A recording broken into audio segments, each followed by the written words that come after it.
Hello, everybody, and welcome into a new edition of the Patriots Beat podcast here on the CLNS Media Podcast Network and on Patriots Press Pass. I'm Evan Lazar, joined as always by Alex Barth. Day 2 of the NFL Combine, at least as far as workouts go. Already some Patriots news today. We're also going to get to some wide receiver stock up, stock down after the workouts on Thursday night, preview the offensive linemen and running backs, and I believe specialists on Friday night as well. I know Alex, we can't leave out Matt Ariza if he is going to work out tonight either. So a lot going on at the Combine, as you would expect. But we open with the news about an hour ago from Ian Rappaport of NFL Network that the Patriots are not expected to franchise tag J.C. Jackson. We've heard murmurs, rumors of this trending in this direction, but I don't know if anybody's actually put it out there as concretely as Rap Sheet did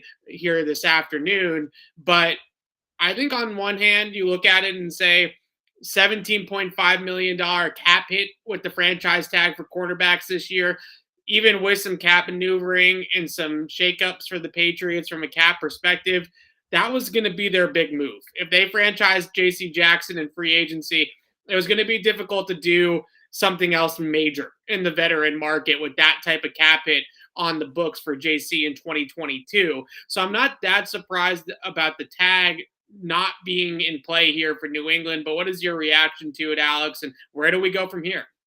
Yeah, I'm pretty surprised. I think you mentioned that would be their big move. Well, I don't know that there's a better move they can make. Right. I mean, they could, spread the money out, but the defense was they won games defensively last year. For them to win how they want to win defensively, right?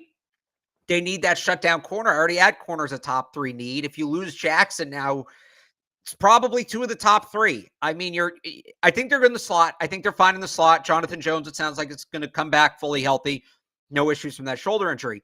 But you're looking at your boundary corners at Jalen Mills, who's a good corner, but we've talked about this, is probably best in that Jason McCourty role as a hybrid corner safety. Then it's Juwan Williams, your number 2 outside corner if Jackson walks. Yeah. Then Sean Wade, who we don't really know if he's a slot guy or a boundary guy yet. And then Justin Bethel, and that's the group.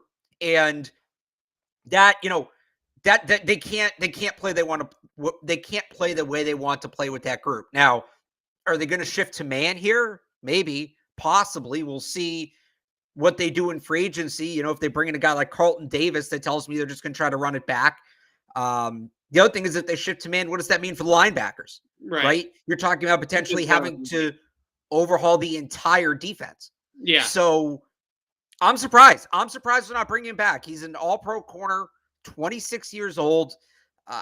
I know the cap isn't in an ideal spot for them right now, but I think here's the thing.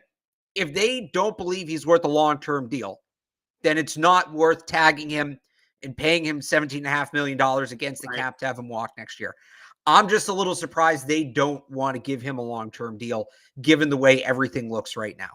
Yeah, I think what it's more about is how the rest of the depth chart looks. And the fact is, right, in their system in particular, it's a lot easier said than done to just draft one of these guys that's going to work out on Sunday out of this cornerback group and say, we're just going to take Andrew Booth Jr. in the first round and he's going to be J.C. Jackson on day 1. That's unrealistic. And I think a lot of people also expect, well, maybe this is a Malcolm Butler, Stephon Gilmore situation where there's another corner that they have their eye on that they like more than their own guy, and they're going to let JC walk and sign Carlton Davis to the big contract instead. But I think Carlton Davis has his flaws. I don't think Carlton Davis is anywhere near the athlete or the profile that Stephon Gilmore was. Gilmore, remember, was a top 10 pick when the Bills drafted him. Carlton Davis went in the 60s, I believe it was, 4 years ago from Tampa Bay. So not exactly the same situation. I don't think you're really comparing apples to apples with Carlton Davis and Stephon Gilmore. So when I look at this JC thing, I think it's important to also remember that they've gone this direction with guys in the past. Devin McCourty, Dante Hightower. Just last offseason, in a lot of ways, David Andrews was in a similar boat where they let you go out to free agency, hit the open market, and essentially let the market dictate your value.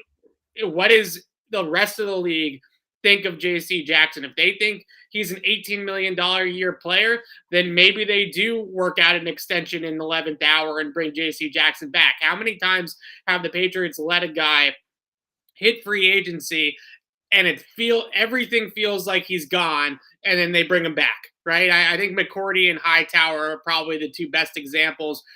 But even Andrews, I think, is a good example of that too. Now, those weren't $18 million per year contract players, right? But Devin McCourty at the time was the top of the safety market. Dante Hightower was near the top of the linebacker market. So I don't think it's that unprecedented for the Patriots to allow JC Jackson to go this direction. And ultimately, I think what it comes down to is that we should remember, if they sign him to an extension for multiple seasons, like a 4-year deal, then they can stretch out the cap hits, right? And they can make it work by backloading the contract. For example, Matthew Judon signed that 4-year, $54 million contract in free agency with the Pats last offseason. His cap hit in 2021 was only $6 million. So if the Patriots signed JC Jackson to a 4-year, $70 million contract, then his cap hit in 2022 is probably going to be half what they would be paying him on the franchise tag, which would give them flexibility to do some other things still. So I'm not surprised that they don't want to handicap themselves behind that $17.5 million number. I would be pretty surprised if they just completely bow out of his market, though. If it gets nuts, and we're talking about $20 million a year, Jalen Ramsey type money, then potentially they could just bow out at that point. But if it's going to be realistic, I think 17.5 is the starting point, because that's the tag number. 17.5, 18 million per year. I still wouldn't rule out the Patriots bringing JC Jackson back at that number. If it gets crazy, then they'll probably do what they do, and we'll be talking about cornerbacks in the draft, or they'll surprise us all and sign Carlton Davis or make another move at cornerback to make up for the loss. Like you said, though, it's a system that needs cornerback talent. They need cover talent in the secondary to run things the way they want to run, and I'm not so sold on them being a full-time zone defense. I think zone defense has its limitations more so than man, especially against good quarterbacks. And if you look in the AFC, you start talking about Josh Allen and some of these other QBs that could potentially be playing in your division or just in your conference, with how loaded the AFC is at quarterback. Playing zone against some of these guys is a blessing and a curse, right? I think you can really get yourself into some trouble by just sitting back in zone coverage with lesser cover talent in the secondary when you're taking on Josh Allen twice a year. Especially, after you pay all that money for a guy like Matthew Judon, and if you're in zone, that's going to kind of limit some of what he's able to do. Even a guy like Christian Barmore obviously isn't going to drop back into coverage, but it changes the way, like, you've built this defense to be a man defense. To suddenly make this switch in 1 year without a personnel overhaul, it's going to be jarring. So yeah, I agree with you. I still think there's a chance they could bring him back. I just think his market's going to be absurd. He's a top 5, forget position. I mean, he's clearly a top corner on the market. He's a top 5 free agent on the market in a year where there are teams that have money to spend. Somebody brought up a good point in the chat that the corner needy teams have a lot of money. Yeah. So Jackson, there's the report from Mike Giardi. It's going to be a robust market. I believe that. I think that there's truth to that. And I just don't think the Patriots are in a spot where they can compete in a robust market for an elite man press corner. Right. Right now, PFF has JC as the 6th best free agent on the market, but ahead of him is Devontae Adams and guys that are probably going to get the franchise tag, right? So eventually, when all of the tags and all the extensions are worked out before March 14th, the official beginning of the legal tampering period, really just the official beginning of free agency, by the time all that works out, he's going to be a top 5 free agent on the board, and certainly the number 1 corner on the board. So it's going to be a bidding war for JC Jackson. Whoever wins the bidding war is going to be paying him a whole lot of money. Doesn't feel like Bill Belichick is going to want to take part in one of those bidding wars. James Bradbury in the chat, interesting name. Plays for the Giants right now. Good corner, underrated player. Played for Joe Judge. Shaun Wade, obviously his name is going to consistently be thrown at us, Alex, about what the Patriots feel about Shaun Wade.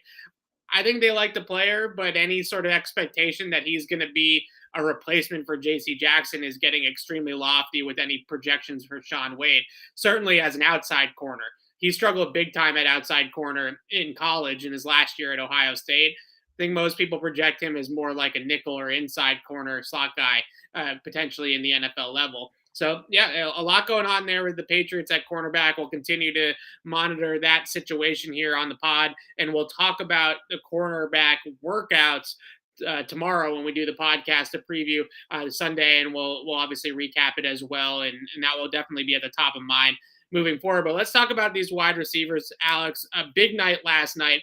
Kind of a weird night, right? Originally, it felt like this was a historically fast wide receiver group.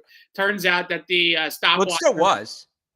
It was pretty fast, yeah. The stopwatch on NFL Network was way off on a lot of these guys, and whoever had the control of the stopwatch there, I don't know if he's still working that NFL Network on Friday, but big swings on the official numbers for guys at the top, especially a guy like Chris Olave, who dropped how do you say it? Over a tenth of a second, right? I mean, right. A big drop. 4.26 to 4.39. Yeah, it's an easier way to say that. And obviously, Taekwon Thornton didn't actually break the record by John Ross. It wasn't even close. It turns out almost a tenth of a second or half a tenth of a second off on that one as well. So not exactly the record-breaking night, but still a very, very fast night. We're going to do stock up, stock down. Let's start with the positives. I like being positive. So let's start with the stock ups. The first name I have on this list is your boy, Wan'Dale Robinson, throwing down a 4.44 40-yard dash. A lot of fours there. But also, I mentioned to you off the air, his splits were really good too. His 10-yard split, 1.55 seconds. That's in the 83rd, 84th percentile, somewhere around there. And he showed the burst. He showed that he's got a little bit of long speed to him. And now at this point, a sure thing for a top 75 pick, I think. Maybe even conversation in the top 50. Yeah. I tried to tell you. I know he's smaller than maybe you want a guy who plays the game he plays. Yeah, I know he's smaller than maybe you want a guy to be who plays the game the way he plays it. Right. But he's so explosive, he makes up for it. Yeah. And Deebo Samuel's kind of been thrown out there as the comp. And I wonder if it's time to adjust that and hang with me here. A young Tyreek Hill, like early on Tyreek Hill, where they were still doing mostly gadget stuff with him, right? Because Tyreek Hill's not a big guy either. I mean, he's a little thicker than Robinson, but let Robinson get in an NFL workroom and put some muscle on, NFL weight room and put some muscle on. I'm still in on Wan'Dale Robinson. Like I think last night, and the way the board's going to shift now, I think if you want to add that kind of slot gadget, whatever guy, all of those guys I thought had great nights last night for the most part. The majority of them had great nights last night. So you really want to start narrowing in on these guys. Somebody's going to slide, and maybe because of the size, it's Robinson. So he's definitely somebody that's worth continuing to look at. Yeah, I really thought that his 40-yard dash, the splits in particular, is what stood out to me, as I just mentioned, because I knew that he was explosive watching him on tape. But when you put down a 10-yard or 20-yard split as quickly as Wan'Dale did, that really solidifies the fact that this is an explosive mover. This is somebody that you put the ball in his hands and he's taken off with it. I don't love the Deebo Samuel comparisons because Deebo's so thick, right? Deebo's 210, 215. Right. Wan'Dale Robinson's not that big. I think he's a better, more polished player than somebody like a Jakeem Grant, but maybe he fits more into that kind of mold than somebody like a Deebo who's carried the football 10, 15 times a game out of the backfield last year. I don't think you're doing that with Wan'Dale. Maybe a couple of scheme touches, screens, certainly, but you're not going to make him a featured back, right? The way the 49ers made Deebo Samuel. But I do think it's an interesting conversation, though, because with Wan'Dale, I think you give a guy like that to Troy Brown, and you have some really good potential there. I think Troy Brown can get some route running out of him. Yeah, he does have shorter arms. I feel that. I think that's a catch radius thing that maybe we can get into. I'm not super concerned about it. It's not like you're putting him on the outside and having him win jump balls out there or make stretching catches outside his frame a whole lot. You're trying to hit him in stride with the football and let him run with it. So I don't really know how much you're going to worry about, oh, he can't go all the way over here to make a catch. That's not really the type of game anyways. Yeah, no, I think they can turn him into like a Patriots slot receiver. And I said this, I don't remember if I said it on the air or off the air to you.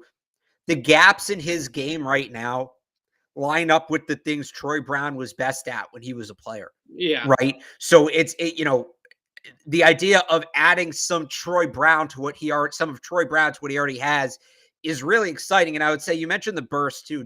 I would encourage people, we'll sell you on Wan'Dale Robinson. If you go watch him like in a game, when he's coming up on a defender and he puts his foot in the ground, the way he can change direction and come out of that cut, not lose any speed, not lose any momentum. It's so fluid. The way he explodes out of those cuts, even the minor cuts, that to me is what excites me, because that's where the Debo comp comes from. And that's where, again, when you want to throw in, the high point would be Tyreek Hill, but if you also want to throw in a guy like Isaiah McKenzie, right? When he puts his foot in the ground, the defender is going to miss more often than not, because he's just so explosive coming out of that. Yeah. Most people aren't strong enough in their lower body to be able to react in time. So that's what's so exciting about Wan'Dale Robinson, and it shows, like you mentioned, in those splits. Okay, so another explosive athlete that really helped his stock last night is Christian Watson from North Dakota State. Basically tested as the best athlete out of this wide receiver group at the combine. If his unofficial 40 time had held, he was going to be an all-time great tester at the combine. His official time was 4.33. It went a little bit back down to earth, but still 4.33 at 6'4", 208 pounds is really freaking moving, right? I mean, that's impressive. And you also look at the jumps, you look at the agility drills. He just absolutely killed the entire workout last night at the combine. We knew he was a really good athlete.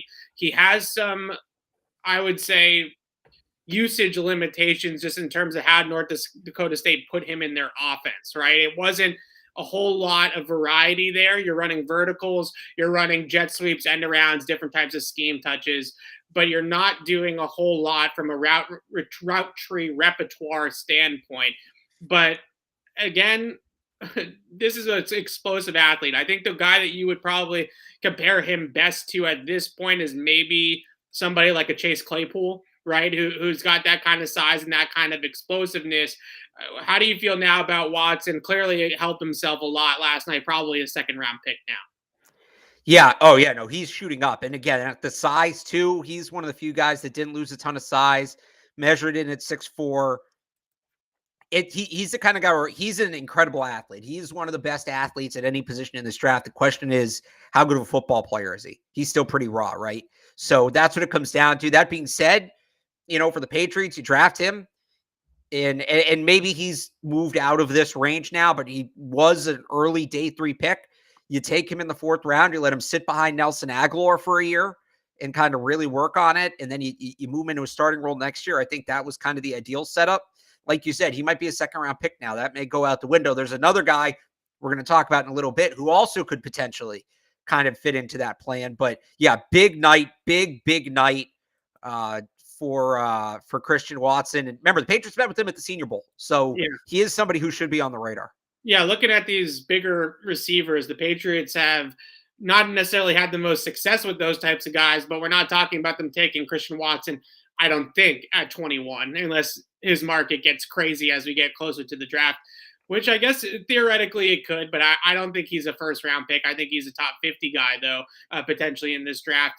Let's stick with the big guys for a second, and then we'll get into another one of those shifty slot receivers, a couple more of those actually here to round out stock up. Alec Pierce from Cincinnati. I mentioned him briefly on a show that we did, I think, last week, and I watched his tape late to it, right before the combine began, and really was impressed with his releases at the line of scrimmage, his route running ability at 6'3", sink his hips, get in and out of breaks, things like that. And then he had a terrific workout last night, ran a lot faster than I think most people thought he was going to run. And if we kind of do tiers here, right? Like we like to do on this show. I think Alec Pierce, Christian Watson's probably the second round guy. Alec Pierce is maybe somebody that you can get a little bit later in the draft if you want that X receiver type. I'm not talking about day 3, but maybe you can get him in the third round instead of the second round, for example. Yeah, it's because we were mostly focused on the slot guys last night, and that was interesting. But yeah, there were a couple of big guys that had impressive nights. Pierce is one of them. I still think, again, if you want to do that value tree, there's one more guy we got to get to who's ultimately going to end up being, weighing value for talent is ultimately going to end up being at the top of that. Yeah, 4.41 40-yard dash for Alec Pierce at 6'3", 215 or something like that. That's really good. That's really moving. If you want to go and sell yourself on the Patriots drafting a guy like Pierce, go watch his game against Notre Dame last year. Absolutely destroyed Notre Dame with Cincinnati and Desmond Ritter, who also destroyed the combine. But this is not a quarterback's offseason for the Patriots, but I was impressed to see that as well. Let's get back to these slot fast guys, though. Quick twitch guys. Skye Moore from Western Michigan. I've been pumping him up a little bit. I'm all on the bandwagon now. I'm driving the hype train here in New England for Skye Moore. Not only did he test pretty well, his agility drills weren't as good as the 40, but I liked the 4.41 in the 40. But if you watch the on-field drills that they do, and I don't put a ton of stock in that type of stuff because you have tape, right? So you don't necessarily need to watch guys against air. But if you watch Skye Moore run those routes that they did last night on the field, I thought he was the smoothest route runner out of the group and just somebody that was really effortlessly getting in and out of his cuts. He looks like a fantastic fit for the Patriots in that Julian Edelman type mold. Yeah, he also had the biggest hands of any receiver, 10 and a quarter, 10 and a half, something like that. And you see it. There's a picture online of him catching the ball, and you can't even really see the ball behind his hands. I have it on my combine recap on 985thesportshub.com. Yeah, really strong night for him. I don't know that any one player did more for his stock pound for pound. I'd say it's probably either Skye Moore or it's Calvin Austin, right? Yes, for Memphis. Yeah, I mean, if I had to pick, the biggest winner among the wide receivers last night, I'd probably go Moore. It'd be one of those two, but I'd probably go Moore. Yeah, I think with Skye Moore, a lot of people, Daniel Jeremiah said it on the broadcast. Now he's not getting out of the second round. If the Patriots want a chance at drafting Skye Moore, they're going to have to take him with their second round pick. The one thing that I really liked about Moore when you watch him is that he gets open early in the route, right? It's not, he gets such early separation with his release package and with his stem work that quarterbacks are going to love throwing to him because you just know that he's open quickly, or you can progress past him quickly if he's not getting open. But just somebody that can be a security blanket, that can move the chains, that can get up the field a little bit now that we know that he runs that 4.41 and can create with the football in his hands. Like I said multiple times now, Julian Edelman, I think, is actually a legitimate comp for this guy. I think he runs faster, though, than Julian Edelman. Edelman was like a low 4.5s guy when he worked out of the combine. So a faster, potentially in a straight line, Julian Edelman is, I think, what we're looking at here with Skye Moore. Love that. Calvin Austin, you mentioned him from Memphis. Really, really good workout. Basically the best athlete there besides Christian Watson. 5'8", 170 pounds soaking wet. That's the issue with him. Talk about Wandell having a smaller frame. This guy's tiny, right? So the concern that you have with him, great athlete, can do so many things with the football, but how are you going to get him the football in droves? Because is he going to be able to run over the middle? Is he going to be able to actually run a complete route tree at that size? When he gets pressed, he has some trouble getting off of it. He does have really quick feet. He can elude press coverage with quick moves at the line of scrimmage, but when they catch him, it's over, right? As soon as somebody gets their hands on him, it's a game over. Does add some return value as well. Really good punt returner in college. But this is one of those players where I mentioned Jakeem Grant earlier. I think Calvin Austin is exactly like Jakeem Grant, which is somebody that is a nice compliment. Maybe also you could use Isaiah McKenzie, right? And it's nice to have guys like that, but that's not a feature guy in your offense necessarily. Yeah, and he's the guy, you mentioned it, in terms of durability. What's he going to be like at the NFL? He needs to put on serious weight to be able to absorb some hits, especially when ideally he's going to be carrying the ball over the middle of the field quite a bit. So there's a couple guys like that in this draft. He separated himself from that group. He was top 3 in every single testing drill he did. But the size is still going to be a red flag. And with a guy like Robinson, comparing the two, Robinson was a running back, so he has more experience taking those hits. He's also just a little bit thicker, right? Watson, yeah, it is going to be a red flag with his size. Yeah, not Watson. Sorry, Austin. Yeah, Calvin Austin. He's a gadget player. He's a gadget player. He's a returner. I don't see a guy that's going to be a full-time receiver at the NFL level. You're going to bring him on. You're going to get him the football on screens, jet sweeps, maybe some verticals down the field with his speed, and you're going to have him return the football in the kicking game. Those are the roles that he's going to play. Probably a day 3 guy because of the lack of versatility or just the expansion of his role at the NFL level. Bo Melton, Rutgers, stock up, right? A big up for Bo Melton. And Greg Schiano's back at Rutgers, Alex. So any of these Rutgers guys with Bill Belichick, you have to take notice. A 4.34 in the 40-yard dash for Bo Melton, one of the few receivers that actually put up good agility times as well. The agility drills were off a little bit there for the Pats, for the combine in general. So not exactly the best 3-cone times coming in, but Bo Melton was sub-7 3-cone time as well. Second fastest 3-cone in the draft behind Austin. Yeah, it's important to keep it relative. I watched some of his tape today, was surprised by his role, I would say, in Rutgers' offense. A lot of verticals. This is a guy that you can see the 4.3 speed, but it's all on vertical routes up the field. Posts, double moves, things even on the outside, not necessarily even playing out of the slot. I expect his role to change pretty significantly, I would think, depending on the offense he goes to, obviously. But there weren't a ton of exposures or reps of him running quick twitch, little underneath routes, right? He's not running the option series in Rutgers' offense. I'm not saying he can't do it. There just wasn't a whole lot of evidence of him doing it in college. Right. So this might be more of a vertical type receiver than what people expect when they hear his athletic profile.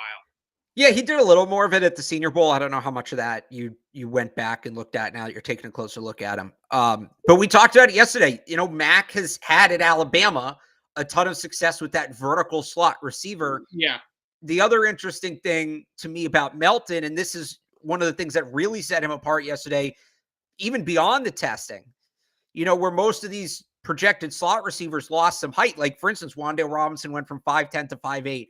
I think Skye Moore lost an inch. So you look at these guys that are listed 5'10, 5'11, 6 foot, and you think, all right, well, realistically, they're 5'8, 5'9. They're going to be slot receivers. Bo Melton was listed 5'11. So we go into this process thinking he's probably about 5'9. He's still 5'11. The official measurement is 5'11. He's not big, but that's not exactly tiny either. Against slot corners, sending him up the field, he's going to have a size advantage. So between what he did last night and then your evaluation of the tape, we had that really interesting conversation yesterday about, do you maybe change the slot role to a more vertical slot near what Mac Jones had at Alabama? Bo Melton, to me, is a really intriguing candidate for a role like that. He's not quite a big slot, right? We talked about the big slot. No. Guys like, there's a number of guys we've talked about in that role. I don't know that he qualifies as a big slot, but he could play the game that way. I really wonder if he could play the game that way. And that's a role that Mac Jones would be really comfortable throwing the ball to based on what he did in college. Yeah, he ran a lot of slot fades at Rutgers, which is those slot vertical routes that can help kind of get some vertical separation from more inside. And what it does is there's so much room towards the sideline when you run that vertical from an inner alignment out of the slot or in tight to the formation, that it just allows the quarterback to not necessarily have to gut it down the field, but just kind of drop it in the bucket, which makes it a little bit easier for a quarterback like Mac Jones. Right. Bo Melton, I think, is a really interesting prospect for them. He can also do the scheme touch stuff if you want him to, but his route running down the field is better than some of these other guys we've talked about. It's better than a Calvin Austin, for example. He's a more expanded route runner than that. A lot of really good fakes and just kind of nuanced, different tools that he would use to get out open down the field. I was impressed by. He does this little hesitation fake where he snap his head in the wrong direction and then just kind of freeze for a second and get the corner to bite on it and then go up the field. Some really sudden and quick movements from Bo Melton. I think he's going to be a good route runner as well down the field. He has the kick return experience too. Yeah, good kick returner too as well. All right, one last stock up here. Another bigger receiver, George Pickens from Georgia. Didn't necessarily do anything to absolutely wow us, but a 4.47 at almost 200 pounds is moving as well. And a player that hasn't played a ton of football, right, over the last couple of years because of injuries and things like that. So to see him actually get out there and work out, I thought was interesting. I know there's a lot of draft Twitter. There's a big George Pickens hive out there. A lot of people are really high on him from Georgia. If he had stayed healthy throughout his entire career with the Bulldogs, he might be a top 50 talent in this draft. He might be somebody that we're talking about at the top of that X receiver chart. Yeah. Since you did Pickens, I just want to add a couple names myself. Yes. Taekwon Thornton, obviously from Baylor, looked like he ran the record. He did pace the class. He had the only sub 4.3, and he's running sub 4.3 at 6'2". Now there's some concerns about his size in terms of weight. He's 177. He's a bit of a stick, but you watch him at Baylor. He's really good at using his size, his height to box out corners. He's got very good body control, just general awareness. He's a burner that has some of that 50-50 ball ability. He really does. And then last year, they started sending him over the middle. He was really just running up the sideline, either goes or curls or outs. They started running him on slants more last year when he had that breakout year. And he's better after the catch than you'd expect. Obviously, you know, fast guys are going to be good with the ball in their hands, but you worry about somebody his size, how much can he get out of tackles? He did a pretty good job of getting himself out of contact. So he's still, I'm surprised he's projected as low as he is. I know the weight's a concern, again, 6'2", 177. Yeah. I don't think it should be that much of a concern. I think after last night, his stock will probably rise, but he's a guy I really, for how they run the X, he's a guy I think that could be a excellent scheme fit in New England. One other guy real quick, we talked about briefly yesterday, Jalen Naylor, projected UDFA, probably going to stay that way. He just looked very natural catching the ball. He had, 4.5 flat 40. He's not really great at anything, but he's kind of good across the board. His stock's as low as it is mainly because of injuries. He reminds me a lot of Trey Nixon in both the way he plays the game and just kind of his path. And that's the kind of guy where, maybe you bring in once a year and eventually you hit on one of them. So as a UDFA, Naylor, I could see it last night. There were some people who had been talking about they're excited about him.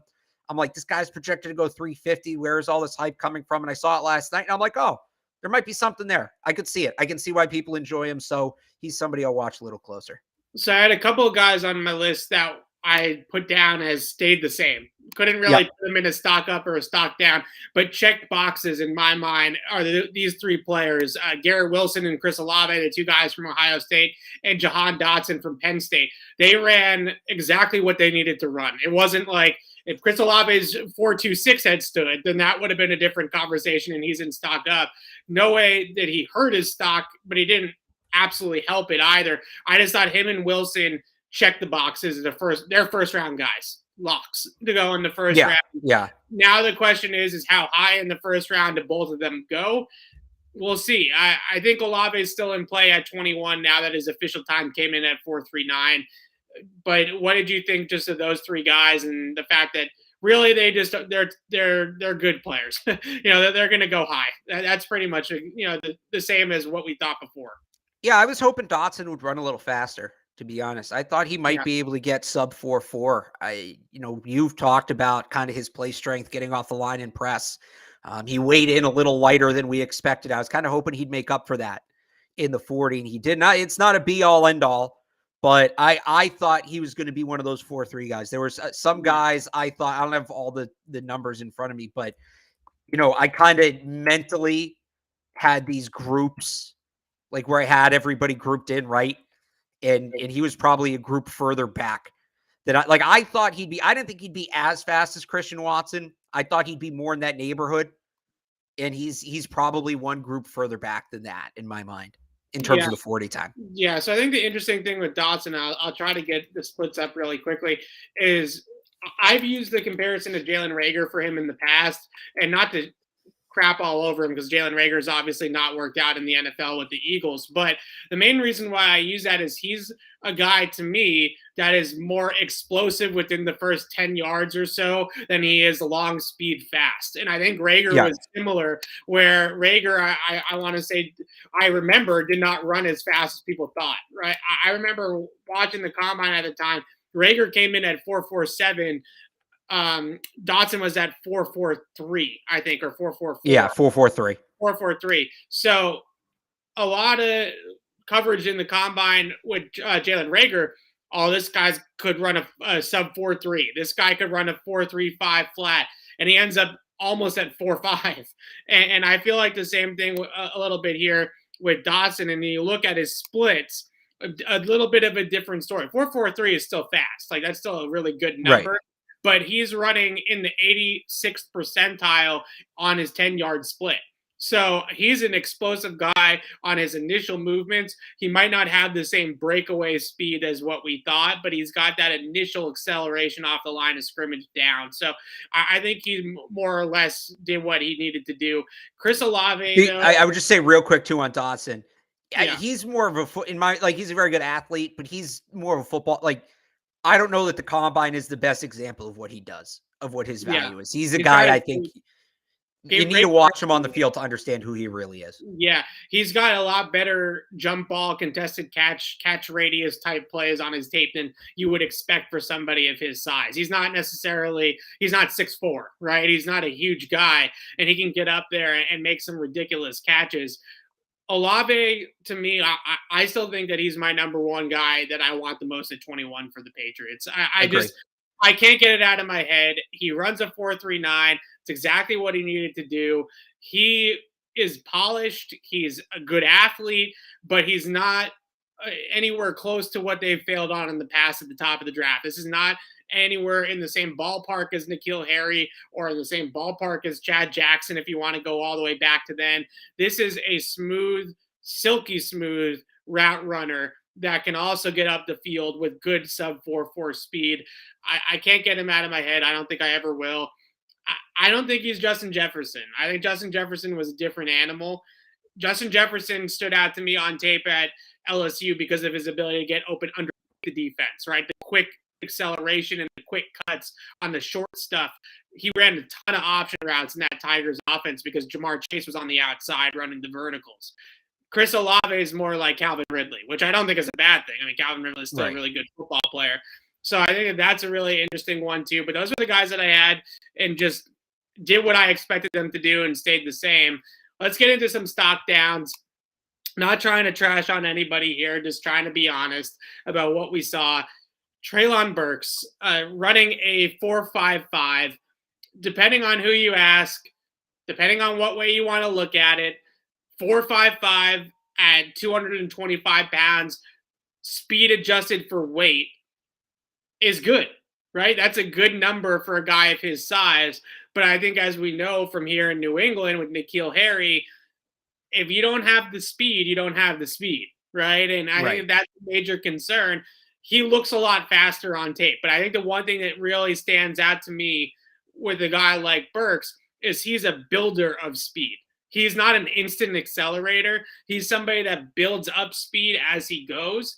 So that's going to really – he's going to have to learn how to get off the line of scrimmage faster and better with his release package, because if he doesn't refine his releases at the line of scrimmage, then he's never going to have the opportunities to build up the speed because guys are just going to suffocate him at the line. So that will be a big part of his development moving forward. I've sort of crossed him off for the Patriots. I don't want to go down that road ever again. Like, I don't want to go down the road of the mid 4.5s guy at 6'3", 225. It just feels if you put him and N'Keal Harry's workout side by side, it's almost identical. I mean, the two guys are really beyond close. The 40. N'Keal was actually probably more explosive as a jumper, right? N'Keal jumped, I think, 38, 39 inches in the vertical. Treylon Burks' vertical was not good. So this is not a good combine for Treylon Burks. I don't care if you want to sugar-coated with speed-adjusted scores for weight and all that kind of stuff. He didn't jump very well. He didn't run very well. I just don't think this is a good combine for him. And I still think the right team, if he goes to the right team, they'll turn him into a player. Yeah. I don't think the Patriots are that team. History tells us the Patriots are not that team. Yeah, no, definitely not. And I'm ready for him to be AJ Brown someplace else. I don't think he's Debo. Debo had a different gear. Debo's also, it's AJ Brown is the comp. I liked the late career Josh Gordon comp. That's not a horrible one. Not Cleveland Browns Josh Gordon, 200 yards a game, but Patriots Josh Gordon is a decent comp, I think. Yeah, that's not a bad one either. Debo was a 4.43. He was a low 4.4s guy at 215 pounds.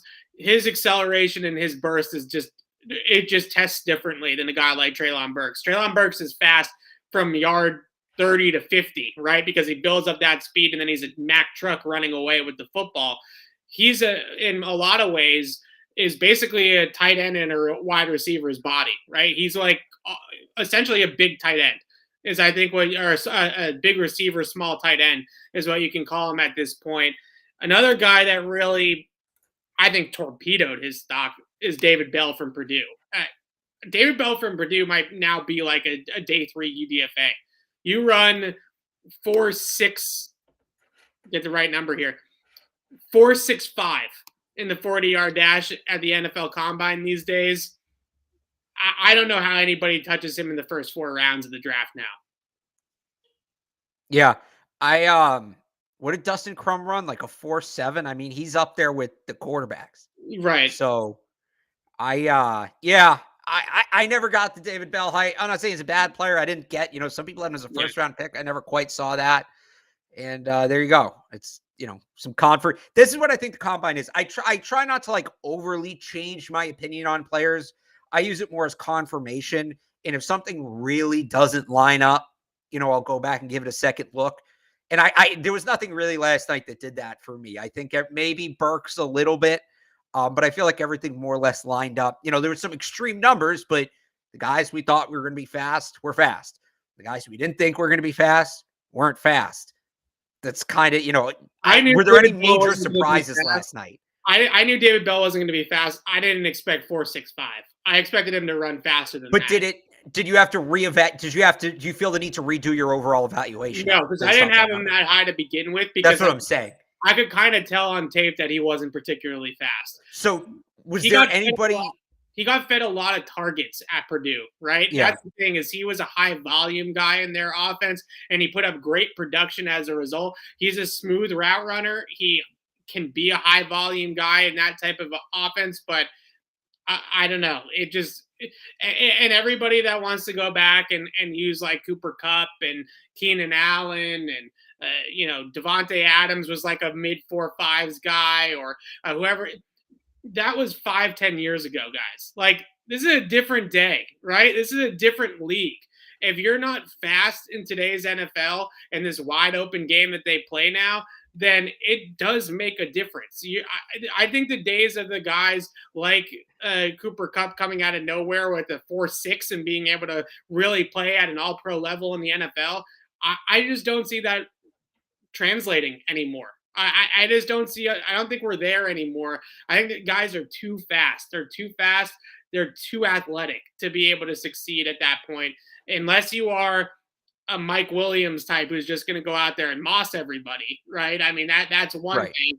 But if you're going to be a route runner like David Bell is at 4.65, I don't see it as being a high draft choice. Like I don't think how even the tape is decent. I don't know how you draft that guy in the top 100 in 2022. It just doesn't feel good.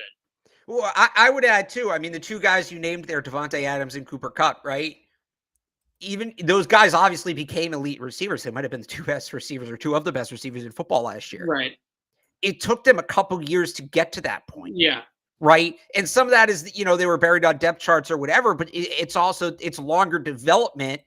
You're not going to take a guy who's 2 or 3 years away as early as you take, a guy who can come in and contribute on day one. So even if you see that time from Bell and you think, all right, well, he still can be good in a couple of years. That's fine. That's a fine evaluation if that's the evaluation you want to have. But you need to know that means that he's going to go behind a guy like a Skye Moore, just to pull a name out of my head. I know they're kind of different receivers, but he's going to be behind a guy like Skye Moore who can contribute right away. Or even honestly, even behind a guy like Christian Watson, who's maybe a year away as opposed to 2 or 3 years away. So that's, you don't have to write Bell off, but if you want to say, okay, well, he can beat Cooper Kupp. Okay, he can beat Devontae Adams. Well, then he's a 3-year project. And 3-year projects don't go until the 4th round. Yeah, it's a tough one. All right. Is that all the receivers we're going to touch on, or did you have? I had 2 more names on here. Okay. Well, because there's a really good question that's been asked in the chat a couple times that I want to get to, but let's finish the receivers first. Oh, yeah, 2 quick ones here. We don't have to spend too much time. Kyle Phillips from UCLA. There's all this hype about Kyle Phillips to the Patriots because he's a Chip Kelly guy. Bill Belichick had a weird run-in with him on the UCLA campus when the Patriots were out there in 2020. He ran a 4.58 in the 40-yard dash. I did not expect him to be fast. This is a confirmation of what I saw on tape, which is a guy that, if you want him to run the option series underneath the defense out of the slot, he could be productive in that role in some capacity. But if you're expecting this guy to come in and be a 1,000-yard receiver, forget about it. I don't even care that his skill set fits what the Patriots typically like out of the slot. He's sudden and quick underneath. He's got no long speed whatsoever and no separation ability down the field. I also don't know that he has that gadget potential that maybe some people thought. Like, I think some of his draft stock, right? And he was supposed to be an early day 3 pick, I believe, heading into last night. Yeah. Some of his draft stock is tied to his return ability. He was an all-conference kick returner at UCLA. Not with that speed in the NFL. He's not really going to factor much in the return game at the NFL, so that's a hit. Yeah, I'd agree with you. Confirmation. I never got the Phillips hype. I know a lot of people got really into it, even to the Patriots. I just thought, and I mean, the guy we'll talk about in a minute, there's another guy you can get a couple rounds later who's more or less the same player. And if that's the route you want to go, that's where you go, right? So if Kyle Phillips ran a 4.51, then I would say, okay, then that's pretty solid. Like that's better than I expected. 4.58 is exactly what I expected for him, and kind of confirms that. In my mind, you're drafting Kyle Phillips. Is that really an improvement over a guy like Jacoby Myers? I mean, it's the same player. It's a wash, right? If anything. Yeah, if anything. And so, okay, you restart the clock, rookie contract value, yada yada yada, but I think we're trying to do better than that, right? We're trying to get more explosive. We're trying to get faster. The last guy I wrote down and stocked down, maybe I should have put him and stayed the same because Slade Bolden just isn't going to work out at the combine. Like, this is not going to be the scene for Slade. Slade is a gamer. Slade Bolden is a smart, cerebral player, but he is not going to win any underwear Olympics trophies. Like, this is just not going to happen for Slade Bolden. Yeah, this is what I'm saying again too. He put up very comparable numbers to Phillips, but he's projected, outside of the top 200. So why wouldn't, if Phillips and Bolden are the same player, if anything, I think Bolden had a good night based on what guys like Phillips did, or, not even necessarily his own workouts, where the pack moved maybe a little closer to him, those day 3 slot receivers. So didn't learn anything new about Slade Bolden last night. I think anybody who's saying they did is lying to you, right? Yeah. I thought he'd run 4.5. No, you didn't. Well, I thought he'd be in the 5s. No, you didn't. He's a 4.6 guy through and through. Wes Welker ran a 4.63. We move on. Yeah. So I don't know. It just, I like Slade Bolden in the end of the draft better than some of these guys like Kyle Phillips in the middle of the rounds, right? And he is the white wide receiver. Would you? Yeah, the only one you left out was Jim Rat. I think he is a gym rat. There you go. I heard at Alabama, the guy lives in the film room with Mac Jones. The what's the word? The myth, the story from Alabama is that Mac Jones and Slade Bolden used to absolutely tear it up on scout team, right? They would go out there, they run scout team, they'd run with the 2s and the 3s after practice, and Slade and Mac would put on an absolute show together. College roommates, this is what you do, right? Like, this is what you do to give your quarterback one of his guys. You don't have to take a 2nd round pick, right? You take him in the 6th round, you take him sign him as a UDFA. just to give Mac his guy, right? Right. I'd much rather go that route than try to reach on a guy like Kyle Phillips because you think he's a little bit better of a player. It's really a dime a dozen at that point. What was the question that you wanted to get to? So it's Chad Moulton. He asked it a couple times. I think you got to go back like 5 or 6 minutes to find it. Here it is. But with Malik Willis building so much hype, do you think he could go top 10 and cause a little panic run of 2 to 3 quarterbacks before the Pats?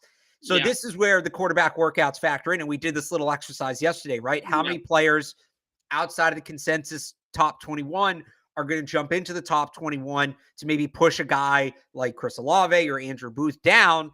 That's mainly going to be the quarterbacks, whether it's Pickett, whether it's Willis. I did think Willis was really good last night. Another quarterback I thought had a really good night throwing the ball last night was Carson Strong. I don't know that he's going to push that 21, but I don't hate this point. If Willis goes, right, if some team reaches on Willis and then Pickett goes, does a team freak out and run up and grab Carson Strong? And then all of a sudden, now here you go. Now probably Olave or Booth or maybe Jordan Davis is in play. So yeah, it's a really good question. It's a really good point. I don't know. I think we have to see all the positions work out before we can answer this definitively. But the quarterbacks being good is good for the Patriots. And again, I thought Willis was good last night. I thought Strong was good last night. I don't know. Ritter was good last night as well. I thought Sam Howell threw the ball well too. Sam Howell's got some zip. No, come on. He left like 5 throws short. No, he's got some zip on the short and intermediate stuff, right? When we came into this, we knew Sam Baker Howell. Mayfield. He's like worse Baker Mayfield. That's fine. We knew that he wasn't a deep ball thrower, right? He's an RPO guy. That's what he does. Throw the ball with some zip over the middle. Malik Willis did what Malik Willis does when it comes to throwing the football last night. That guy's got an absolute hose, right? I mean, yeah. This is what happens, and it could end up working out for the team that drafts him. So I'm not necessarily saying that it's a bad approach, but this is what happens when you have Josh Allen, right? When you have Patrick Mahomes, when you have Justin Herbert, you have these big quarterbacks that have some mechanical things that they need to tweak or some things that are a little bit raw, but you see the physical tools are just oozing with talent. And right. Malik Willis is the same type of guy. He's not that big though. He's 5'1", 6'1". 6'1". Yeah, he's not their size. He runs well though, right? I mean, No, he's good. He's good with the ball in his hands. And Kenny Pickett also tested extremely well athletically. I don't think because he's not being weighed down with those tiny, tiny hands. But the point being that, yeah, Chad's got a good point here. Good question. I think Malik Willis just solidified himself as a top 20 pick easy. It might even be a top 10 guy after the way he threw the ball. This is old school scouting, right? This is how it always looks when you throw the football like that at the pro days and at the combine, and everybody sees how well you throw against air and you can throw the ball 65 yards in the air. Teams are always going to reach for those types of guys. Always. I mean, that's just the way that this works. I also think Desmond Ritter is another one that we should talk about potentially. Great athlete. Yeah, he had a good night last night. Absolutely fantastic athlete. So I don't know. We talked about this yesterday. I do think that the quarterbacks helped themselves. That did work out last night just a little bit. Willis threw the ball extremely well. So maybe you're right. Maybe I was wrong that there could be a run at quarterback here in the top 20 picks that could help out the Patriots. I think they're all reaches still, but it's on the table based off of the way that they worked out last night. And if they continue that with the throwing session at their pro day, Malik Willis is somebody I think could go really high in this draft because this is exactly what happens with all these types of guys that throw well at these events. Yeah. Again, I don't know that any of them, if we're ranking just players in terms of talent, I don't know that I'd put any of the quarterbacks in the top 32. Yeah. But that's not the way it works. Teams value certain positions more than others, and it's going to push some guys up. The question is how much.